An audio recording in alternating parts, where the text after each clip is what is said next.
Bienvenue chez nous pour un nouvel épisode du podcast des nous à propos de l'album de bande dessinée Bill a disparu et quelques autres trucs. Hé hé!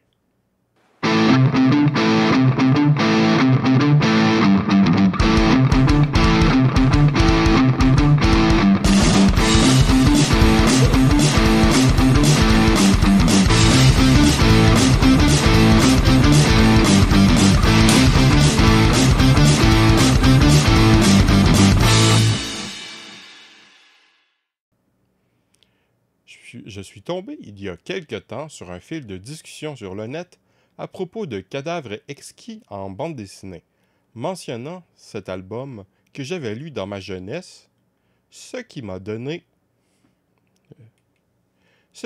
envie de relire le machin et de m'étendre un peu sur le sujet, ou plus précisément autour du sujet.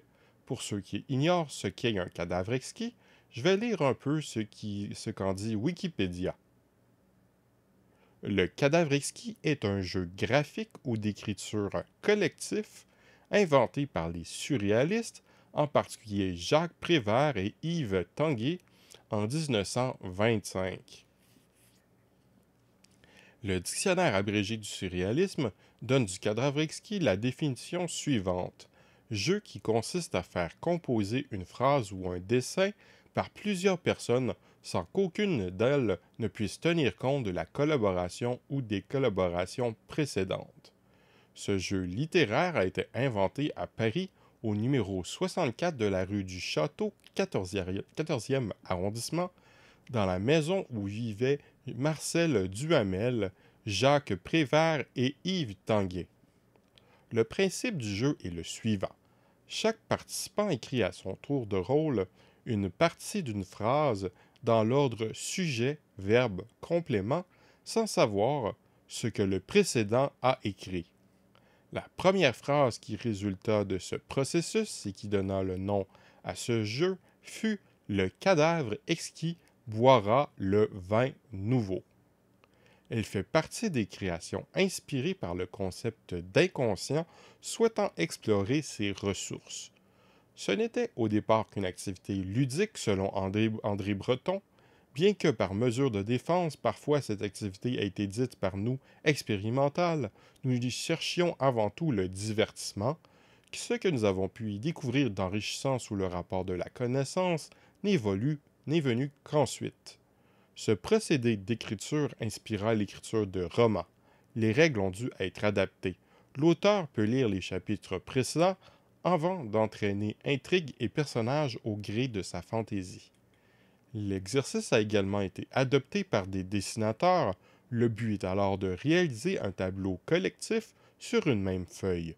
Un premier artiste commence à dessiner sans que les autres regardent. Après avoir terminé, il replie la feuille sur elle-même pour dissimuler son dessin, à l'exception d'une toute petite partie du dessin. À tour de rôle, chaque participant doit s'inspirer du motif laissé visible pour dessiner quelque chose et recouvre presque entièrement son œuvre avant de laisser sa place au suivant. À la fin, l'ensemble est dévoilé. Une variante consiste à écrire une bande dessinée collective, chaque participant devant à tour de rôle s'inspirer uniquement de la dernière case dessinée par leur prédécesseur pour développer l'histoire. Ce jeu a été popularisé par l'émission de télévision française Tac au Tac et est très prisé par les festivals de bande dessinée. Non seulement ce procédé narratif a pu être utilisé pour des romans et des bandes dessinées, mais aussi pour le cinéma généralement plutôt expérimental ou même pour du jeu vidéo amateur. J'en ai moi-même pratiqué comme on peut le remarquer avec cette bande dessinée dont les dessins les plus hideux sont de moi. Je dois me rappeler au montage de montrer une BD de merde. Je dois avouer, étonnamment, n'avoir lu personnellement que très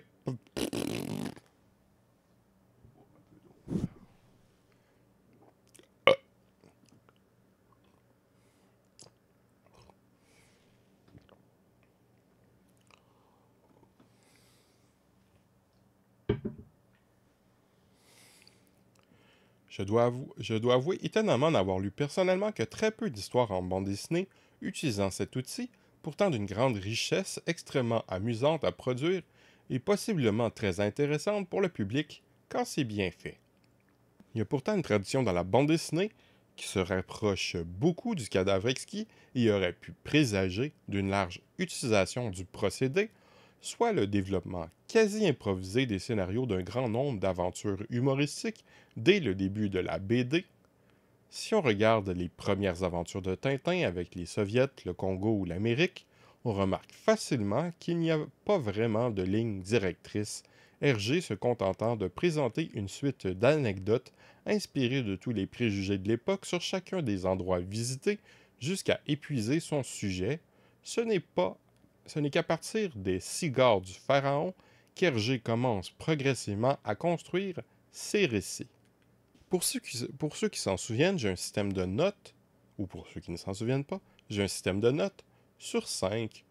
Un 5 étant un chef-d'œuvre, un 4 étant une œuvre qui se démarque particulièrement, un 3 étant divertissement honnête, un 2 étant une œuvre moyenne, un 1 étant une œuvre mauvaise, et un 0 étant une nullité absolue, telle que la guerre commerciale entre le Canada et les États-Unis. Donc, le Spirou de Robvel, s'il commence par des gags en une page, devient assez vite une suite d'aventures humoristiques clairement improvisées à la petite semaine avec des récits éculés, évoluant n'importe comment, ce qui donne un certain charme naïf à la série, bien loin de ce qu'elle est heureusement devenue depuis. Je donnerai donc un 2 sur 5 au début de Spirou. Tif est tondu par son auteur original, Fernand Dinard, est pas mal dans la même lignée, quoique moins bien dessiné à mon goût, dans lequel les héros se sont baladés d'un travail à l'autre, d'un coin du monde à l'autre, avec très peu de continuité. On est tous surpris quand on regarde la collection d'albums dessinés par Will, sur principalement des scénarios de Maurice Rosy, Maurice Stillieux et Stéphane Desberg, où certes, ils vivent ensemble sans emploi apparent, mais vivent habituellement des aventures au scénario réellement construit, le plus souvent des intrigues policières avec occasionnellement du fantastique ou de la science-fiction, ou bien les derniers albums par Denis Lapierre et Alain Sikorski où ils sont détectives privés. Je donnerais un 1 sur 5 pour la période Dinard, les albums suivants étant bien meilleurs, sans doute du 3 sur 5. Une série que j'admire beaucoup semble s'être inspirée de l'ancienne méthode des aventures improvisées, les aventures de Michel Risque, par les Québécois Pierre Fournier et Réal Godbout. Le concept initial est de parodier les aventures classiques telles que Bob Moran, bourré de références à d'innombrables précédentes aventures, ce qu'ils firent avec un court récit dans un fanzine fort amusant. Ils ont continué avec quelques autres courts récits plutôt anecdotiques dans divers fanzines pour aboutir dans la jeune revue Croc avec une histoire découpée en 2 parties parce qu'un peu trop longue, fort réussie, puis un autre court récit en 2 épisodes avec un scénariste différent pour un résultat assez moyen, tout de même amusant. Les autres ont ensuite enfin pu continuer dans la revue Croc sous forme de feuilleton, reprenant exactement là où le court récit précédent s'était arrêté.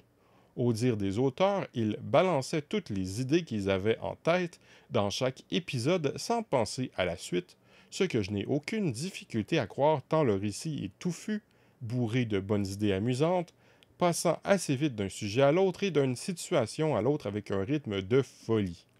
Par contre, j'ai l'impression qu'avec les années, ils se sont sans doute mis à construire un peu plus leur récit, se gardant des idées pour les prochains épisodes avec des histoires un peu mieux construites, des personnages plus percutants et surtout la venue de Red Ketchup. Cet agent très particulier du FBI a été inventé au cours des aventures de Michel Risque.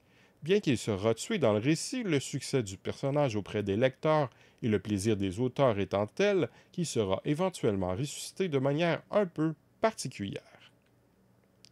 L'éditeur de la revue d'humour Croc a eu envie de lancer une autre revue entièrement dédiée à la BD en plein dans les années 80, alors qu'en Europe, les revues de BD meurent les unes après les autres, qu'ils vont nommer ironiquement Titanic.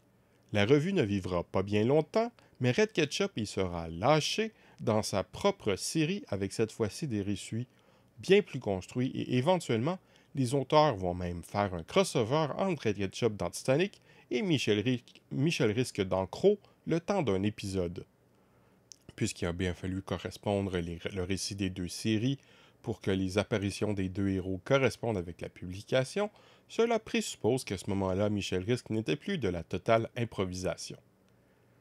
Red Ketchup va succéder à Michel Risque d'Ancro avec des histoires à suivre de la taille d'un album standard.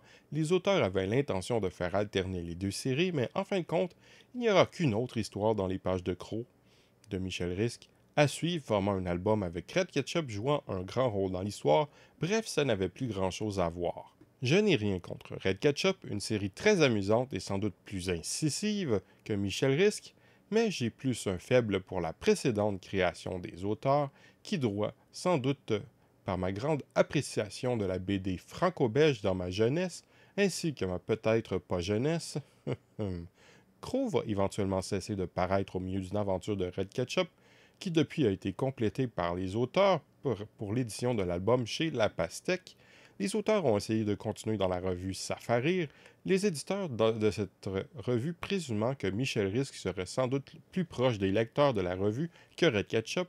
Ils ont demandé à Pierre Fournier et Réal Godbout de plutôt faire cette série qui deviendra presque une parodie d'elle-même avec un court récit à suivre où il ne se passe pas grand-chose si ce n'est des références à d'innombrables aventures précédentes avec une fin en queue de poisson puisque cela ne marchait pas vraiment. Les auteurs réessaieront finalement avec un court récit de Red Ketchup qui de mémoire était plutôt amusant mais n'avait bien sûr pas un récit formidable que permet le format d'un album complet. Je donnerai donc à la série des aventures de Michel Risque une note de 4 sur 5. Un autre cas auquel je pourrais penser que l'on pourrait presque qualifier de cadavre exquis d'un auteur avec lui-même est le cas particulier du jeu garage hermétique par Moebius. Je vais répéter ce qu'en dit encore une fois Wikipédia. Le garage hermétique est un univers de science-fiction créé par Moebius dans ses bandes dessinées. Il se situe dans un astéroïde contenant plusieurs mondes superposés créés par le major Gruber qui continue à en surveiller l'évolution à bord de son vaisseau spatial, le Siguri. L'astéroïde se trouve dans la constellation du Lion. Les planches du garage hermétique sont parues initialement sous la forme d'un feuilleton dans Métal Hurlant de 1976 à 1979. Elles étaient écrites au fur et à mesure de leur publication dans la revue, chaque planche étant improvisée. Il en résulte une histoire décousue mais cohérente, un univers coloré et délirant, truffé de références à la science-fiction et aux super-héros. Les planches sont rassemblées avec d'autres parus dans François et dans Fluide glacial dans un recueil édité en juin 1979 par les humanoïdes associés sous le titre Major Fatal. Le même univers a servi de cadre à une autre série, Le Monde du garage hermétique, parue chez le même éditeur entre 1990 et 1992. Je dois avouer que cette BD fort riche est très surprenante. Le génie de Moebius réussit éventuellement à rendre cohérent un récit construit clairement en totale improvisation, chaque épisode étant conçu sans tenir compte d'une éventuelle suite du récit, le tout étant sans aucun doute pour la construction de son récit, certainement pas dans la réalisation de son dessin, en partie dû à la consommation de drogue par l'auteur à l'époque. Il faut le faire, réussir à faire un cadavre exquis avec soi-même, mais je ne recommande absolument pas l'utilisation de drogue dans un cadre créatif. Je donnerai donc au garage hermétique une note de 4 sur 5. Je peux comprendre, il est vrai, pourquoi à notre époque où la BD francophone est principalement diffusée en album et non plus en revue, que l'usage du cadavre exquis ne soit plus très commun. Les éditeurs veulent plus des albums qui vont se vendre que des délires possiblement expérimentaux entre divers auteurs, et puis bien sûr, il est beaucoup plus simple et rentable pour un auteur d'être seul aux commandes de son bouquin plutôt que de participer à un collectif Mais voilà, à côté, il y a les petits éditeurs, les fanzines et les webcomics. Je suis surpris que de tout cela, il n'y en ait pas plus, quoiqu'il est très possible qu'il y en ait plein, juste pas assez de pubs, ce qui m'amène au cœur du sujet. Je présume que plusieurs d'entre vous connaissent Boule et Bill, fameuse série de gags en une page de Roba avec un enfant et son chien, ainsi que leur famille et amis, une bande dessinée classique assez charmante pour la jeunesse, quoique sans doute très moyenne pour un public adulte. Le dessin est de qualité et c'est mignon, mais les gags sont rarement vraiment drôles et ça reste gentillet. Donc la série Boule et Bill se mériterait selon moi un 2 sur 5. Je suis pas un fan. Pour célébrer les 20 ans de Boule et Bill, l'équipe derrière le journal de Spirou et les éditions Dupuis va programmer un album spécial de 44 pages qui sera initialement publié intégralement dans un numéro de la revue, le journal de Spirou numéro 2173 du 6 décembre 1979. Bill a disparu.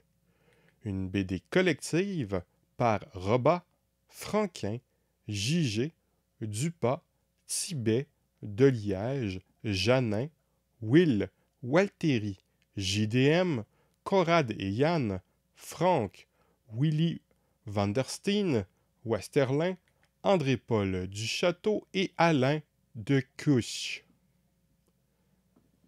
De Kusch. J'ai sûrement très mal prononcé. Les deux derniers ayant travaillé au scénario sont respectivement un scénariste historique de la BD franco-belge et le rédacteur en chef du journal de Spirou à l'époque. A.P. Duchâteau est surtout connu pour ses scénarios de la série policière Rick Hochet, dessinée par Tibet, quoiqu'il signe le scénario de pas mal d'albums des aventures de Chick Bill du même dessinateur, qui pour cette série alterne entre ses scénarios. Ceux de Duchâteau et ceux de Greg, avec une histoire écrite par Goscinny. Ce western humoristique se veut vraisemblablement la réponse du journal de Tintin à Lucky Luke, bien qu'au tout début, la série avait pour personnages des animaux anthropomorphiques, ce qui a dû une période de dédain par Hergé. C'est qu'initialement la série visait les tout petits, mais contrairement à Chick Bill, Ricochet a été entièrement scénarisé du début à la fin par André-Paul Duchâteau, malgré le très mauvais jeu de mots du titre, de la série et de son héros, est une série policière des plus classiques, une des plus fameuses BD franco-belges du genre, tout à fait intéressante pour les amateurs, quoique fortement répétitive sur le long terme avec ses 78 albums. A.P. Duchâteau a écrit le scénario aussi de nombreux autres BD avec divers autres dessinateurs, notamment Christian Deneyer, un artiste qu'il a dû connaître à l'époque où il assistait d'autres dessinateurs, dont Tibet, pour lequel il a écrit ou coécrit Yalek. Jacques Giron remplacera éventuellement le dessinateur pour cette série. Alain Chevalier, les Casseurs et TNT, à propos respectivement d'un aventurier, d'un pilote automobile, d'un duo de choc et d'un surhomme rescapé d'un essai nucléaire. Bref, du classique. On lui doit aussi, entre diverses autres séries, les scénarios de Hans, une série de science-fiction créée pour le journal de Tintin, puis continuée par les éditions du Lombard, initialement avec le dessinateur Grzegorz Rosinski, puis plus tard avec Cass, Rosinski manquant de temps. Pour être honnête, bien que j'ai lu pas mal d'albums de Ricochet dans ma jeunesse et quelques autres trucs du scénariste, je dois avouer que je ne me souviens pas grand-chose. Roba, l'auteur de Boule et Bill, a fait la première et la dernière page de l'album, histoire de mettre en chemin et terminer l'intrigue de l'album, la disparition de Bill que tous les personnages vont chercher tout au long de l'album. 2 pages de Boule et Bill tout à fait quelconques, pas particulièrement amusant, mais nécessaire, et puis c'était un peu un défi pour l'auteur vu le contexte. Au moins le dessin est à son niveau habituel, je lui donnerais un 1 sur 5. Franquin nous pond 2 pages de Gaston Lagaffe qui, en dehors de la dernière bande, n'a rien à voir avec son sujet. Franquin dessine toujours aussi bien, mais il mérite un beau gros 0 pour l'effort dans ce cadavre esquis. mais ce serait bien trop sévère pour quelque chose d'aussi bien dessiné, donc je lui donne un 1 sur 5 à Franquin, lui aussi. Je dois avouer tout de même que je ne suis pas le plus grand fan de Gaston Lagaffe. Oui, oui, ne me lancez pas de tomates, s'il vous plaît. Si Franquin y dessine avec grand talent et démontre son habileté à créer du mouvement et à vouloir lire et relire les planches pour admirer tous les détails amusants, un peu partout, les gags m'ont rarement renversé. Si la série aborde des sujets intéressants, tout cela reste très superficiel, ce qui n'a rien d'étonnant d'une série de gags en une page ou une demi-page. Bien que certaines séries de gags en une page ou moins m'ont bien fait rire, je préfère nettement les histoires plus longues qui permettent de construire de vrais récits, un minimum d'histoire au fil des pages. Donc pour moi, Gaston, c'est pas mal du 3 sur 5 et même souvent du 2 sur 5. Mais n'allez pas croire que je n'aime pas Franquin.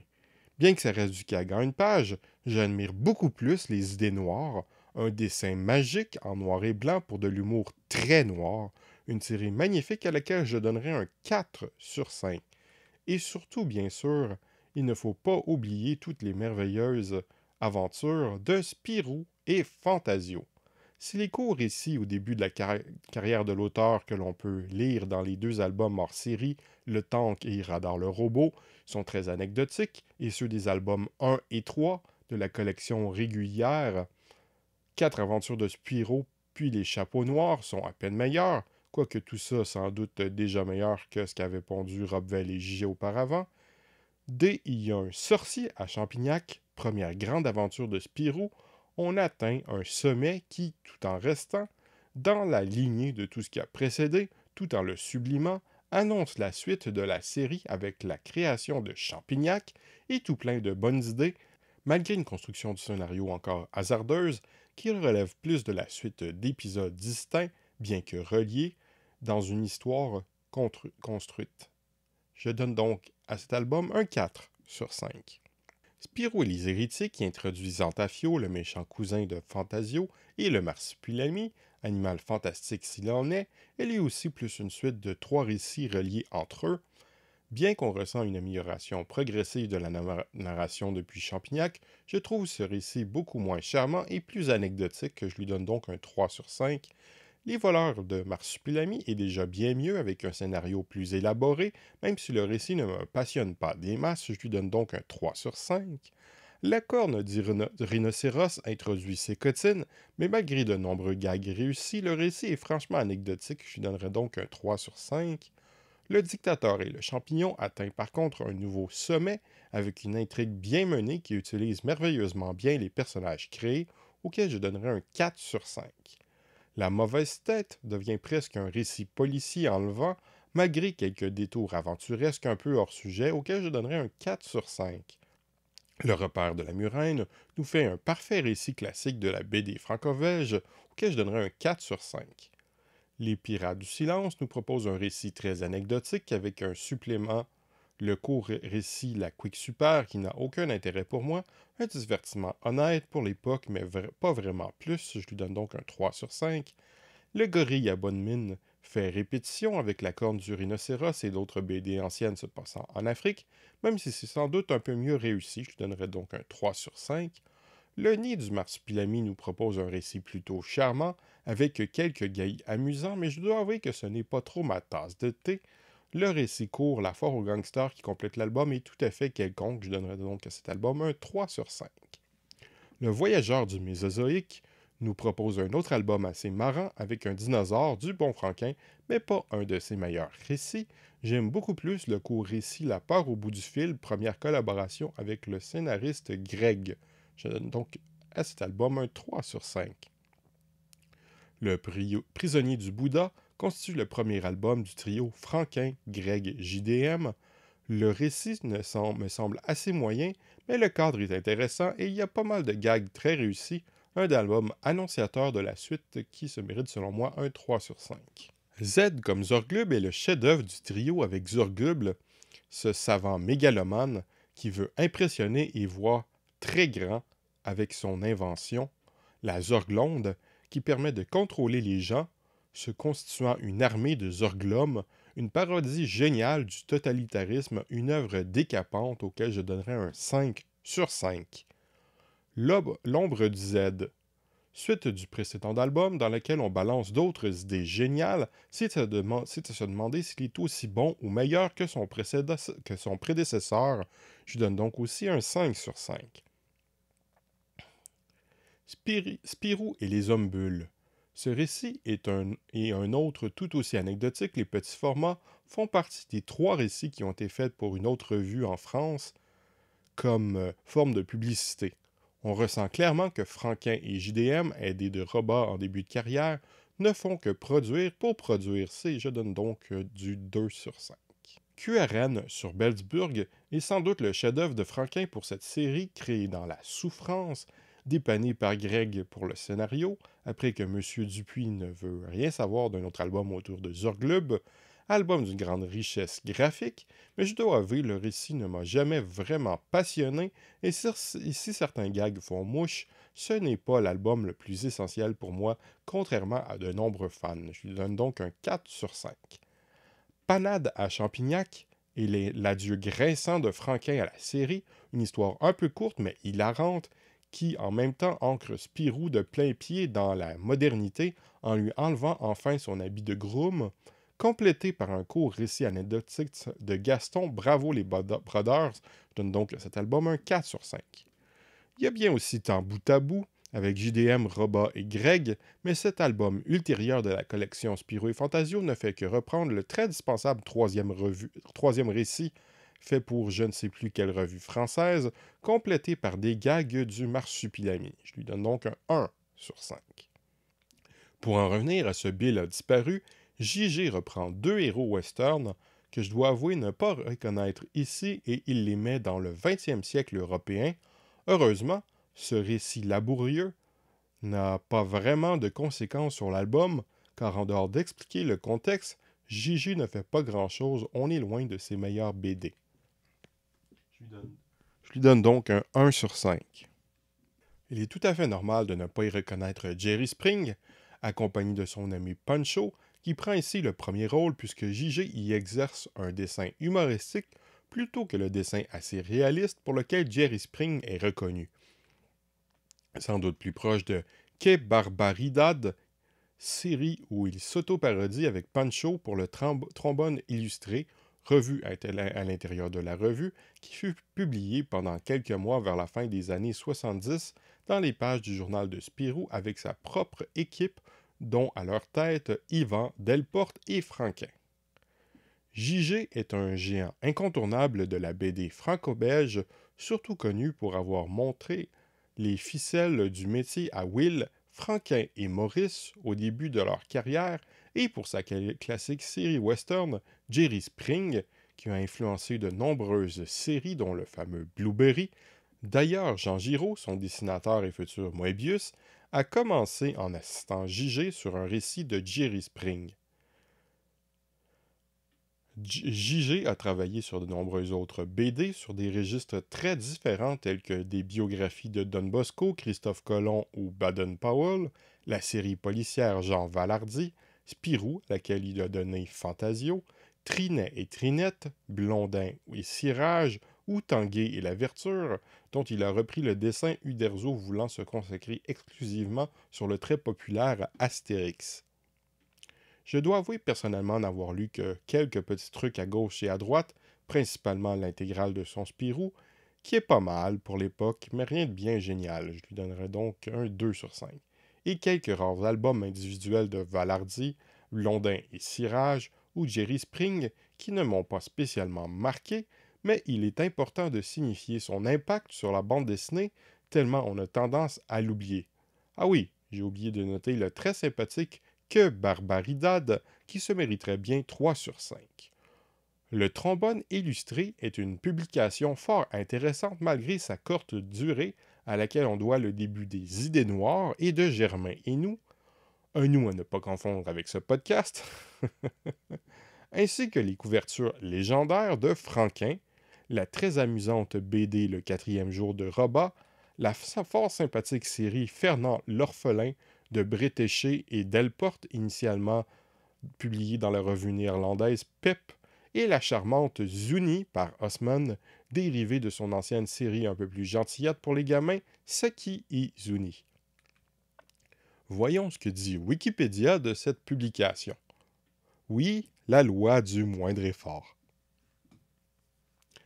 Le Trombone illustré est un supplément du journal Spirou, offert comme un journal clandestin à l'intérieur de l'hebdomadaire, paru du 17 mars au 20 octobre 1977, sous l'impulsion de Franquin et d'Yvan Delporte. Le Trombone illustré est un supplément agrafé à 30 reprises au milieu du journal de Spirou. Indépendant du format et de l'esprit de celui-ci, cette publication poil à gratter réunissant des dessinateurs de différentes rédactions est annoncée dès le numéro 2026 du 10 février par les mêmes empreintes de pas bleu qui avaient précédé l'arrivée de Gaston Lagaffe. Traduction de l'explosion du phénomène de la BD pour adultes, Fluide glaciaire, L'écho des savanes, Métal hurlant, Charlie mensuel, le trombone brise les conventions formelles du récit dessiné et les tabous d'un journal plutôt bien pensant. À cause de ses partis pris et de la façon dont il se présente comme un concurrent interne au journal, le trombone ne pouvait que s'éteindre. Mais ce fut là l'occasion de railler un peu plus l'attitude des messieurs Boulier, Prunel et autres représentants de l'autorité. Ce destin éphémère, combiné à la rareté des albums du trombone issus des invendus de Spirou qui étaient obligés de les dégrafer du journal pour pouvoir les relier en albums trimestriels, en ont fait un journal culte mais méconnu.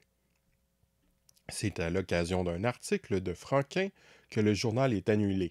En effet, Franquin, antimilitariste convaincu, y reproche à Thierry Martens, rédacteur en chef de Spirou, de publier des articles sur des maquettes d'avions de guerre nazis. Liste non exhaustive des auteurs et dessinateurs: Alexis, Joël Azara, Georges Beuville, Berthe Bertrand, Serge Clair, Bilal, Claire Bretéché, Frédéric Brown, Comas, Thierry Culliford, Danny, De Goth, De Liège, Yvan Delporte, Derib, DJ, Ernest, René Follet, Fmur, Franquin, Gottlieb, Haussmann, Frédéric Janin, Jigé, Lou, Raymond Machereau, Mézières, Michel Modo, Moebius, Peyo, Roba, Gregor Rosinski, Sirius, Tardy, Marc Westerlin, Will. Je donnerais probablement un 4 sur 5 ou un 3 sur 5 sur le haut trombone illustré.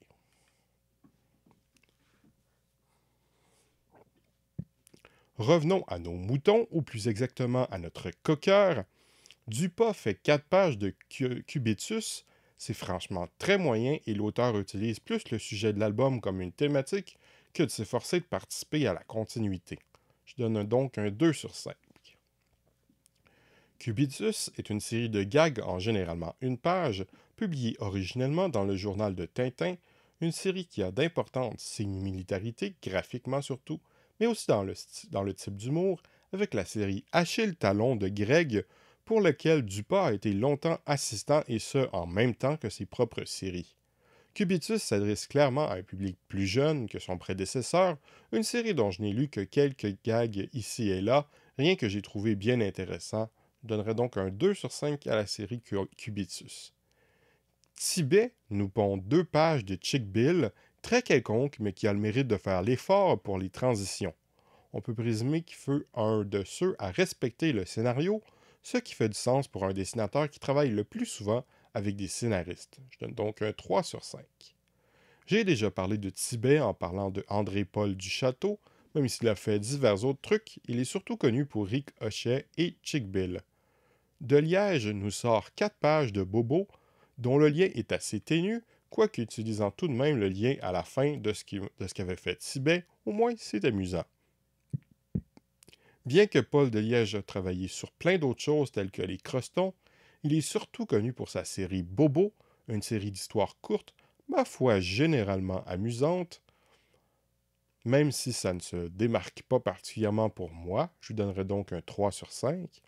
Par contre, il est arrivé en bien des occasions de faire de courtes BD qui ne font partie d'aucune série, mais pouvaient avoir un humour assez ravageur et des styles graphiques assez différents. Genin nous offre 4 pages de Ernest Ringard et au graphie, dans la moyenne de la série, mais n'ayant pas grand-chose à voir avec l'album. 2 sur 5 selon moi. Cette série de courts récits à propos de la relation conflictuelle entre une taupe et le propriétaire du terrain où cette dernière vit en louant le souterrain, sur des scénarios de Franquin, est en général bien amusante, quoique pas très mémorable. Je lui donnerais donc un 3 sur 5. Janin est plus connu pour Germain et nous, initialement avec Thierry Culliford, le fils de Peyo, puis continuait seul. C'est une des rares séries de gags en une page que j'apprécie plutôt bien, sans doute à cause du nombre ridiculement élevé de personnages évitant de trop vite se répéter, aidé par une caricature sociale, ma foi, assez réussie. Je donnerais peut-être un 4 sur 5 par moment, sans doute tout de même 3 sur 5 sur le long terme. Will nous offre 4 pages de tif étendu avec un véritable effort pour la continuité, un graphisme habituel de la série au service d'un scénario un peu plus humoristique qu'à l'accoutumée, un très beau travail, mais qui n'a rien de surprenant de dessinateur qui a travaillé toute sa carrière avec des scénaristes. Will est un dessinateur très talentueux qui a illustré pendant de nombreuses années Tif étendu, en essayant au tout début d'imiter le style de Fernand Dinard à son insistance, mais bien vite va s'en démarquer avec un style initialement très classique et pas des plus personnels, mais efficace. Mais au fil des décennies, son style va de plus en plus s'affirmer, notamment avec la série pour enfants tout à fait magique, Isabelle, sur des scénarios d'Yvan Delporte, avec la collaboration sur certains albums de Machereau et Franquin. Il va aussi, tout au long de sa carrière, dessiner divers courts récits pour le journal de Spirou. Isabelle a été créée ainsi et faire les décors pour divers autres dessinateurs tels que le 10e album de Natacha, L'île d'Outre-Monde, divers courts récits du Marsupilami de Franquin et l'album de Spirou et Fantasio, Les Pirates du Silence, dont j'ai déjà parlé. Je donnerais sans doute un 3 sur 5 à Tif étendu, un 4 sur 5 à Isabelle, même si les premiers albums sont plus anecdotiques, et un 5 sur 5 au magnifique décor qu'il a pu dessiner, même si bien sûr les albums ne sont pas nécessairement aussi magnifiques que les décors. Les récits du Marsupilami sont pas mal, mais rien de fantastique. Le Natacha est très bien par contre, peut-être bien 4 sur 5. Walteri me semble offrir la grande surprise avec ses 4 pages de Natacha. Non seulement le récit reste parfaitement dans la continuité, le tout est bien amusant et les dessins sont très réussis. Mais cela, malgré que contrairement aux travaux habituels du dessinateur, je ne vois aucune mention d'un collaborateur pour les décors, alors que ceux-ci sont très corrects, et malgré la réputation de l'auteur d'être lent et toujours en retard, mais bon, encore un dessinateur qui ne fait pas ses propres scénarios. Je donne donc un 3 sur 5 à la participation de Walteri. Natacha est une série de BD classiques fort sympathique, de l'aventure, de l'humour, des récits en général pas mal du tout, du bon divertissement avec la particularité un peu en avance sur son temps, pour une série jeunesse des années 70, de mettre en scène un personnage principal féminin, mais rien de vraiment extraordinaire, surtout qu'en général, comme déjà évoqué, Walteri ne fait que dessiner les personnages et il travaille habituellement toujours avec des collaborateurs pour les décors et les scénarios. Je donne donc un 3 sur 5 à Natacha. Il a bien fait quelques autres trucs, mais à quel point peut-on le créditer pour son travail d'assistant au studio Peyo, ou bien en tant que créateur de personnages très similaires graphiquement à Natacha, qu'il a laissé à d'autres dessinateurs avec Rubin et Une femme dans la peau, sans oublier le petit bout de chic ou le vieux bleu sur lesquels il n'a travaillé qu'épisodiquement. JDM reprend parfaitement au vol le récit avec ses 4 pages de Sophie, d'un très bon niveau auquel je donnerais un 3 sur 5. JDM a été assistant de Franquin pendant plusieurs années sur Spirou et Fantasio et Gaston Lagaffe. Il a hérité de lui les illustrations de la chronique automobile Starter, dont il dérivera la série BD qui a occupé la majorité de sa carrière, la fort sympathique mais franchement pas originale, Sophie, avec un dessin très soigné et des scénarios généralement bien construits mais rarement bien intéressants, auquel je donnerais un 2 sur 5. Yann et Conrad nous pondent 4 pages avec des personnages que je ne me souviens pas avoir vus ailleurs, de l'humour très marrant à leur sauce, pas ce qu'ils ont fait de meilleur, loin de là. Ils en sont ici très tôt dans leur carrière, mais fort amusant, avec un récit qui fait très peu d'efforts avec la continuité, mais qui au moins est basé sur l'intrigue de l'album, contrairement à Franquin, Jigé, Dupas ou Tibet. Je donne donc 3 sur 5 à cette participation. Les auteurs seront connus dans une vie antérieure pour avoir foutu le bordel dans Spirou avec leur irrévérencieuse et décapante série des Innommables et surtout les mois pendant lesquels ils ont écumé le haut des pages de la revue avec leur humour bête et méchant, se moquant de tout le monde au sein de la revue et même ailleurs. Je donnerais un 5 sur 5 à tout cela. En dehors de la reprise des Innommables chez Dargaud, quelques années plus tard, les auteurs continueront dans la même lancée avec les aventures de Bob Marron dans la revue Circus ayant été renvoyé de Spirou. Marron, de mémoire, c'est assez marrant, mais je m'en souviens pas tant que ça, pas autant que ça m'a pas autant marqué que les Innommables.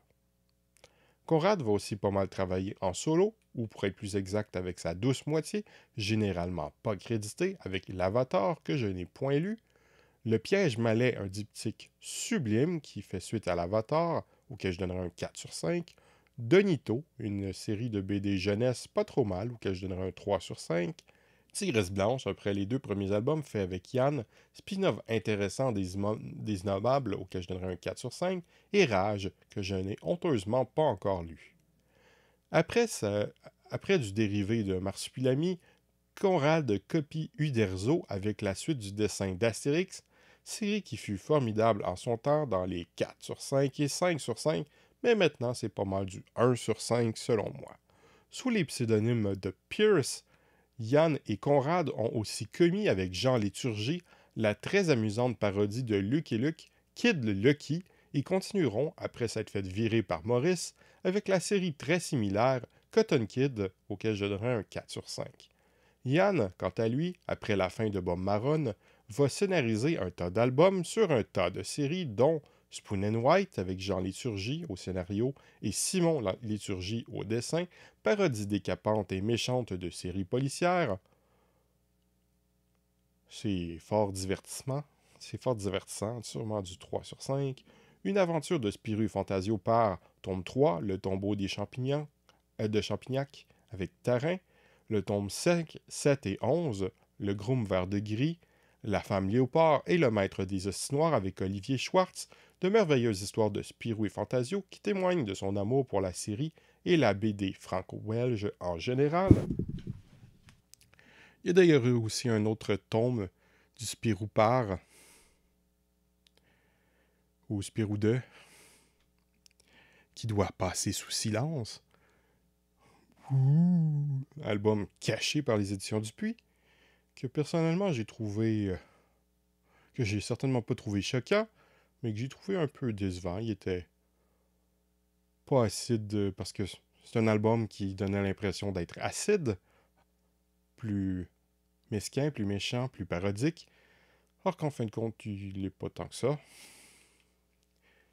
Je pense que l'album n'allait pas assez loin, contrairement à des personnes qui détestent cet album. Il y a aussi la patte.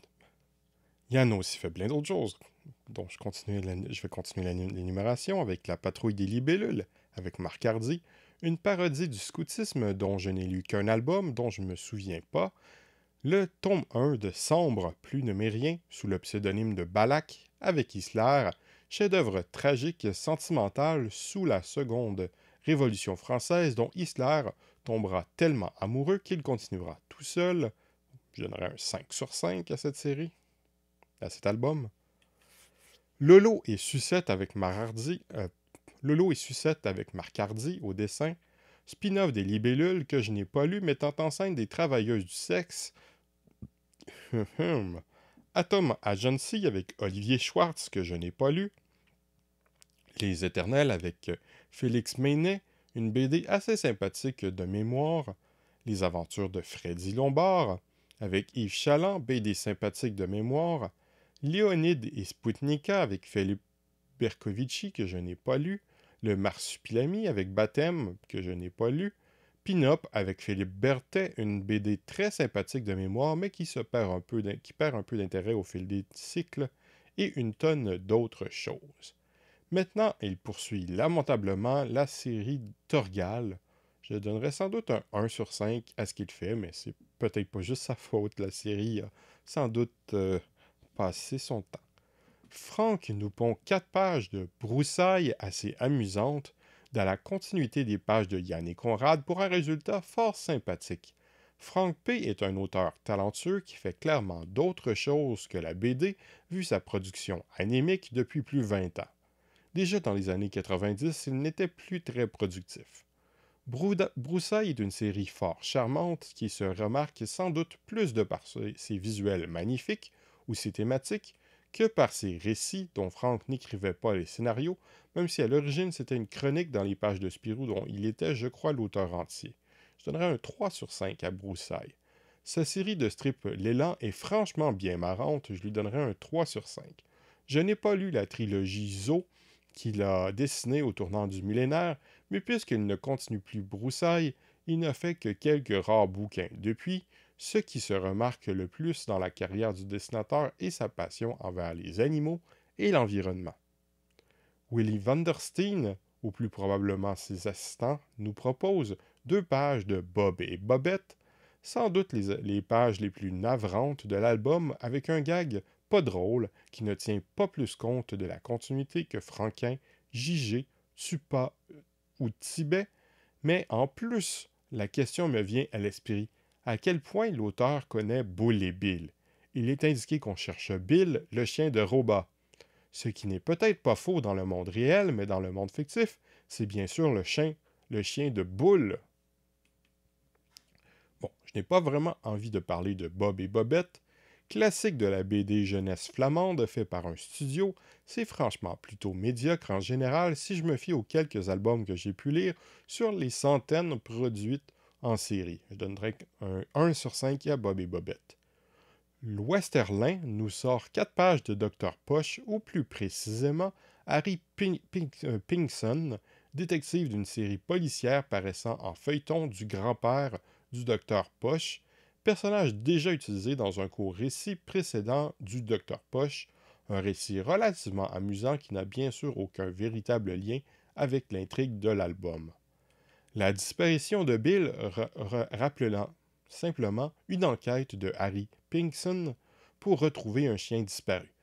Dr. Posh est une série jeunesse magique qui peut se lire par tout public, enfant ou adulte, tant qu'il reste ouvert à la poésie de la jeunesse avec un dessin frémissant tout à fait merveilleux, le style personnel de l'auteur qui a influencé toute une génération, bien qu'en vérité le tout est assez inégal.